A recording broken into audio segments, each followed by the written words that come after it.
చచ్చింది గొర్రె కాదురా, ఈ సినిమా చూడలేక మేము చచ్చాం. అసలు ఈ పేడ ముద్దలో డైరెక్టర్ మొహం మీద కొడితే మళ్ళీ జన్మలో సినిమా డైరెక్ట్. హలో, నేను హనుమంతుడు మాట్లాడుతున్నా. విజయవాడ రిపోర్ట్ ఏంటండి?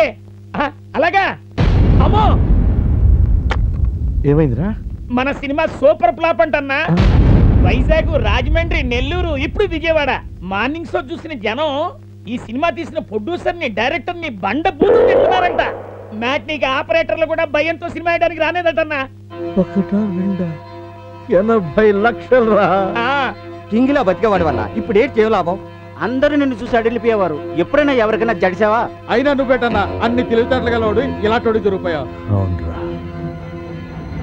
నన్ను ఈ బ్యాడ్ పొజిషన్కి తెచ్చింది ఆ డైరెక్టర్ గారు. వాడిని వదిలే ప్రసక్తే లేదు. పదండ్రా, పదనా డైరెక్టర్.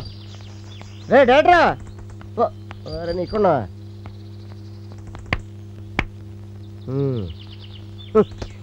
నువ్వు తీసిన సినిమా ఎందుకు ఫ్లాప్ అయిందని ఆలోచిస్తున్నావా?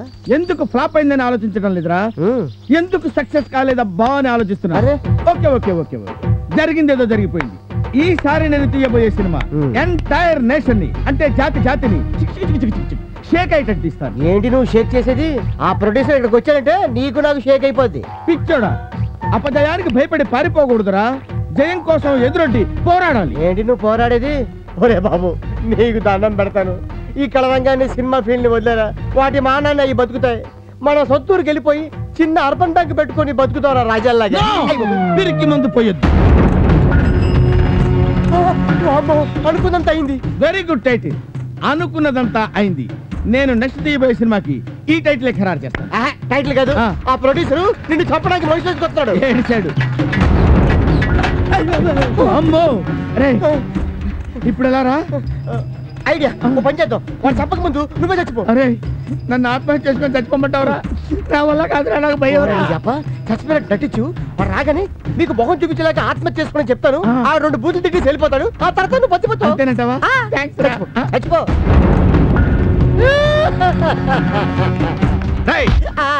ఎక్కడరా మీ డైరెక్టరు?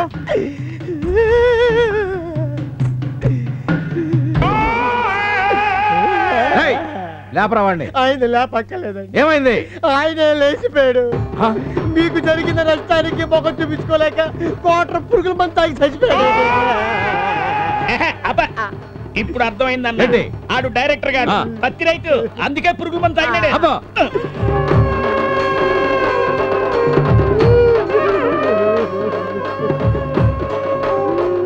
చచ్చిపోయి బతికిపోయాడు నా. అయినా వదిలిపెట్టకూడదు, శవం మంది. శవాన్ని తీసుకుని ఇంట్లో పెట్టుకోమంటావా? అది కాదన్నా, శివనాగేశ్వర గారు సినిమా తెస్తున్నారు. వాళ్ళ సినిమాలో కొండ మించి సముద్రంలోకి శవాన్ని పడేసే సీన్ ఉంటుందంట. వాళ్ళకి ఈ శవాన్ని అమ్మేస్తే సరి, మనకు 4 డబ్బులన్నా వస్తాయి. ఏదో బాగానే ఉన్నట్టుందే. శవాలు అమ్ముకుంటే పోయిన దయ్యాలై పీక్కు తింటారు. ఇంకో ఐడియా అన్న. ఏంటి? రాజకీయాల్లో శవ రాజకీయం లాగా సినిమా ఫీల్డ్ లో కూడా శవంతో రాజకీయం చేస్తే, ఈ శవాన్ని మన సినిమా ఆడే హాలు ముందు పెట్టి ఈ సినిమా కోసం ప్రాణాలు అర్పించిన గొప్ప కళాకారుడు ఒక్క టికెట్ కొని ఈయన ఆత్మకి శాంతి చేకూర్చండి అని ప్రకటన ఇస్తే సింపతి కొద్ది జనం చూస్తారు, కలెక్షన్లు పెరుగుతాయి. అలాంటి ఐడియా ఇచ్చినందుకురా షాలిమార్ థియేటర్ కు ఫోన్ కొట్టా. అట్టగే అన్నా. ఆకాశవాణి ఇంకా కొద్దిసేపట్లో ఎన్నికల ఫలితాల ప్రత్యేక ప్రసారం వింటారు.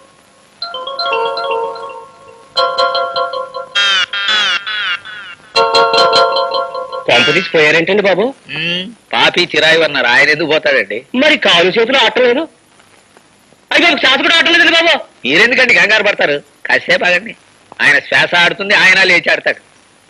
ఇప్పటి వరకు జరిగిన ఓట్ల లెక్కింపులో కత్తి గుర్తు అభ్యర్థి శ్రీ దామోదరం గారు సుత్తి గుర్తు అభ్యర్థి రాజారావు గారి కంటే 800 ఓట్ల లీడింగ్ లో ఉన్నారు.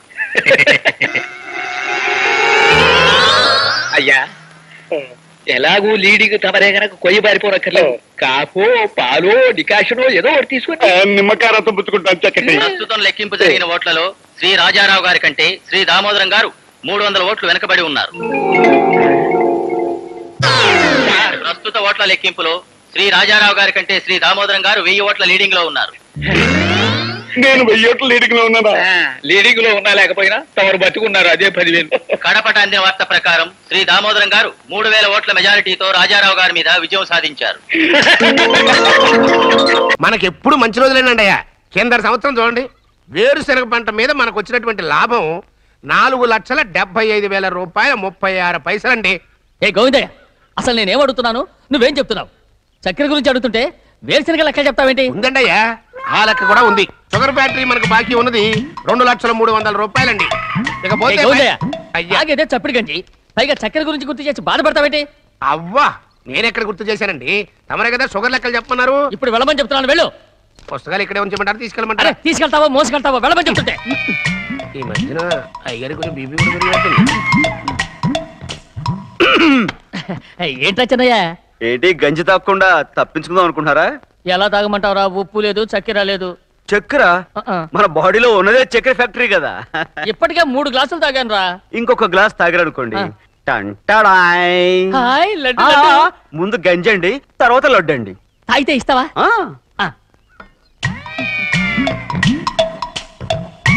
లడ్డు లడ్డు లడ్డు ఇస్తా ఇస్తా ఇవ్వు ఇవ్వు ఇవ్వు ఇవ్వు. రే ఏంట్రా ఇది? లడ్డు బూందుతో చేసిందండి.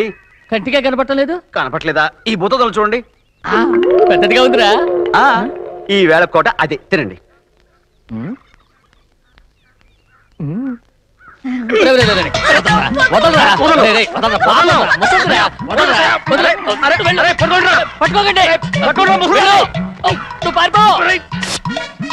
వాళ్ళు వదిలేరు.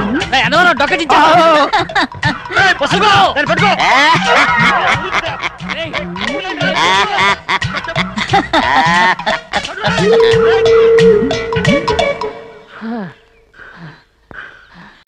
ఈ ఆల్మల్ రాజ్యంలో కొత్త ప్యాసింజర్లు ఎవరు వచ్చారు?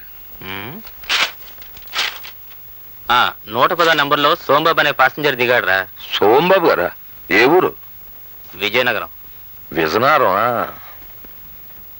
Good morning sir. Good morning Sombabu గారు. నా పేరు నీకెలా తెలుసు? ఆ ఫేస్ గట్టు, ఆ మేస గట్టు, మెడలో పురుగోరు పథకం, అనుమానం లేదు మీరు మా విజయనగరం సోంబాబు గారే. కూర్చోండి.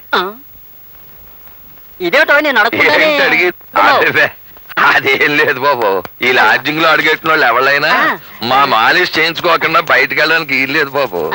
బాబు నేను ఒక్క మాట అంటాను, మీకు తెలిసే ఉంటది.